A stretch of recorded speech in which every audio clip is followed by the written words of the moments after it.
I'm not really sure if I'm a monist, a dualist, or a pluralist. I'm sort of leaning towards the idea of an executive grouping of neurons that take sensory input, but also have a plan coming from an evaluation of the environment through the senses. So that executive group that's reading inputs and changing the plan, sending commands for changes to the situation, is consciousness. I just think that's all it is, an executive manager in the mind. The individual that we have, that we think we have, may just be a singular fantasy. How much of what you are comes from deterministic processes like evolutionary strategies and the body's knowledge of the environment? Probably a depressingly huge amount. This is why I always drive home universality to people. It's very likely that 99.99% of what you are, including the most important elements for survival, are the same as every other human. So when you make decisions in your life, if it is in fact you,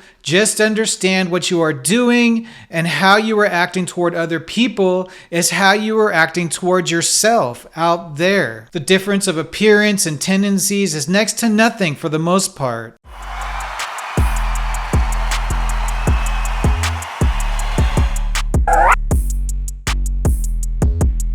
Emergent properties are those characteristics or qualities that arise from the interactions of a system's parts, but are not inherent to any individual part. In philosophical terms, these properties are seen as unique to the whole, rather than being simply a sum of their constituent parts. Key concepts: holism, the idea that the whole is greater than the sum of its parts; reductionism, the belief that complex phenomena can be explained by reducing them to simpler, more fundamental components; novelty, emergent properties are often seen as novel, meaning they're not predictable from the properties of the individual parts. Examples of emergent properties: consciousness. While individual neurons may have their own electrical properties, the complex interactions between billions of neurons in the brain give rise to consciousness, a property not found in any single neuron. Life. The properties of life, such as metabolism, reproduction, and growth, emerge from the interactions of molecules within a living organism. Social behavior. The complex social behaviors of a group of animals,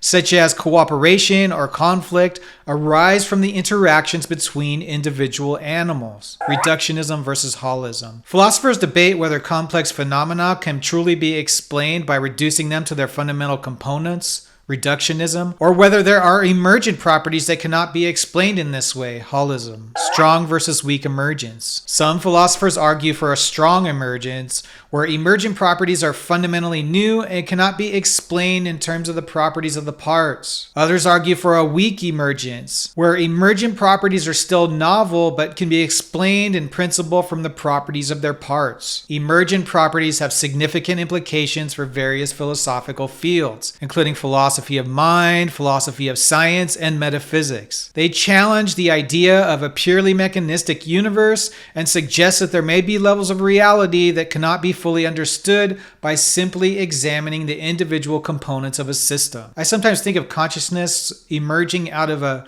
layering effect, sort of like a multi-level thinking, not just a single emergence at the executive level, but like the collective effort of sub-tier agents at some level taking inputs from the level below and delivering an output to the level above that ends in a final agent that sends signals back down to the rest of the body. Someday AI will explain it all to us, probably someday soon. If you like this kind of philosophical subject matter, help us out by liking the video and subscribing to the channel.